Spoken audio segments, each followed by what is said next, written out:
Hey everyone, welcome to NFL Network. It's Wobby, joined by Rhett Lewis, host of Path to the Draft, which you can find on NFL Network weekdays at 6 a.m. Eastern, 5 o'clock back home. What's up, man? What's up, brother? How we doing? We're doing great. Thanks Awesome. for having us out to your place. Oh, look, I mean, this is what, year 3 we've had you guys? You guys like regular employees now. Yeah, we're hard to get rid of. Oh, this is good. We keep coming back. You guys have been busy the last couple of months getting ready for the draft coming up in Nashville, which VEN will be at covering, of course. You guys fantastic. have been getting ready for it. So what have you thought about talking about this year's draft class? So look, this is great because this is honestly my favorite time of year. I'm a draft nerd. Like I was, when I was in 6th and 7th grade, like I would skip class to go in the library and like do mock drafts myself. So look, I get it. Everybody at home, being so into what everybody and what all the teams are going to do. So I've been following this really hardcore since the end of the Super Bowl, really. Went to Senior Bowl, Combine, and now a couple of Pro Days, and now here, where we really get to dig in. So, I've got some guys that are favorites for sure. TJ Hawkinson is probably my favorite player in the draft right now. I love guys that are really hard to play against. Yeah. And, look, it hurts my heart because I went to Indiana.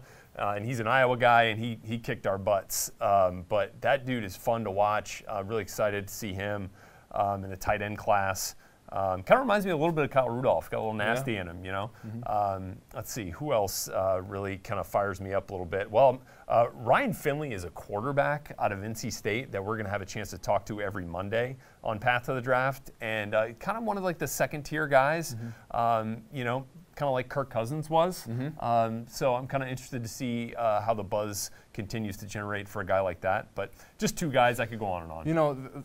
Every year's draft class is a little bit different. You end up talking about different positions, different years. This year, there has been a lot of talk about tight ends. And there's been a lot of talk about they're coming back. The defensive side of the class as well. Yeah, the tight ends are coming back. Now, you look at the Vikings, and you've got a Kevin Stefanski offense, but a Gary Kubiak influence. Right. You already have Kyle Rudolph, and you have some other guys on the depth chart, but you can't go wrong adding another athletic guy like a TJ Hawkinson or Irv Smith from Alabama, right? Right. No, exactly. And being a first-round pick is kind of the family business for Irv Smith. My dad was working for the Saints, and I was growing up in New Orleans when his dad, Irv Smith Sr., was the 20th overall pick of the Saints out of Notre Dame back in 1993.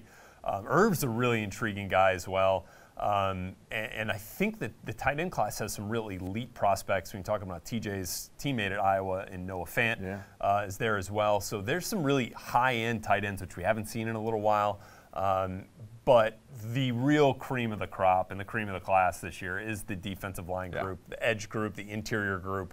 I mean, I think our buddy DJ mentioned during our Combine broadcast that if you mandated that every team had to take a defensive line prospect or a front 7 defensive prospect in the first round, the Patriots at 32 would be happy with who they got. Wow. You know what I mean? Like, that's how deep it is, right? Yeah. So those guys are a lot of fun. And that's why, there's a lot of talk with the Vikings about an offensive lineman as early as possible. Yeah. But you can't blame Mike Zimmer or Rick Spielman if they're looking at someone. And I'll just throw a name out, like Ed Oliver. Let's just say he was there for some reason at 18 because of the depth of this class. You couldn't blame a team for taking someone that good, even though they have a greater need somewhere else. No, and maybe it's, Ed Oliver's an interesting one. Maybe it's a Montez Sweat that, with some medical questions falls a little while, and it, obviously depends on how comfortable the medical staff is with the evaluation there. But, I mean, an elite talent. A guy who ran a 4.41. At over 260 pounds. I mean, it's insane. So yeah, I mean, like, look, if one of those guys is there, I mean, I think we've seen that happen before, where you draft even what is a perceived position of strength, even if that's already what you got on the roster. So you got to take the best player available. Yeah, the Vikings essentially have a full complement of picks. They have 2 picks in the top 50, 18 and 50. So when you look at the Vikings roster and heading into 2019, what would constitute a successful draft for the Vikings? Look, I would love to see, the team rush ranks move up from whatever it was, 29 or 30 last year up until the top third, where we've seen it before. I'd love to see the big plays come up in that way too. I think we're 29th, the Vikings were in chunk plays, both in the pass game and the run game last year. So look, I mean, it starts up front. I think O-line is a great way to go. It's certainly, I guess you could say an easy choice. It's an easy thing for people to say, that the Vikings need, but it's harder to make that choice and to make the right one. But Rick Spielman's, remade the offensive line in one off season before. If we go back to 2 years ago, I think, with some of the free agent pickups. But that's one, and I'd love to see a playmaker. I'd love to see a guy, a really exciting guy, whether it's a guy who can come in the slot on a in a 3-receiver set, or whether it's another guy to add to the backfield with Dalvin Cook. I'd love to see a guy that can really, with the ball in his hands, make some plays, get those chunk plays up, and then fortify the offensive line. Well, we'll quiz Daniel Jeremiah and Bucky Brooks while we're here about some names we can look at those definitely. Positions. Last thing I was going to ask you, and you already mentioned it, and I swear I have it on my list to ask you. Okay. I was going to ask you. Your dad was a trainer for a long time in the NFL. Yes. What was that like, having your dad in the league for a long time as a youngster? It was awesome. I basically grew up in the locker room of the New Orleans Saints from the time I was, I can remember, just kind of hanging around, talking with, I guess, Bobby Hebert back in the day. As kind of one of those big personalities that I remember walking around the locker room. Going to every home game was such a thrill. Yeah.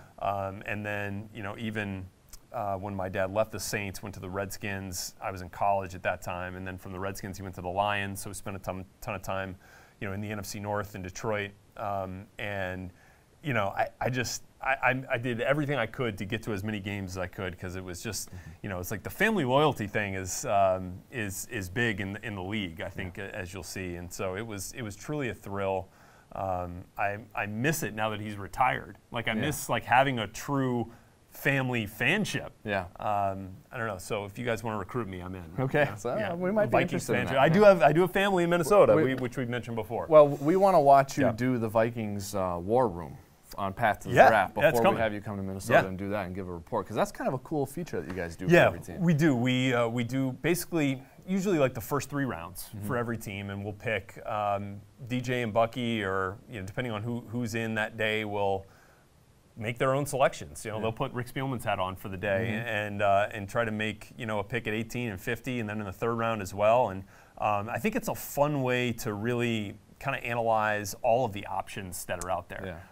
Because we can do 10 mock drafts before we get to April 25th in Nashville and pick 10 different players. But it's kind of interesting to see how the plan evolves. So if we do this in the 1st round, what will we do in the 2nd? It's also, I think, a real conversation that teams have. Oh, no question. And Daniel and Bucky know that, because they've been in those rooms. Yeah, they have. They're former NFL scouts. We feel really lucky to have their experience and their the wealth of knowledge that they bring from being in those rooms, and the conversations that go on, and like, okay, how do you break a tie if you have the same grade on 2 receivers? Like, what breaks that tie?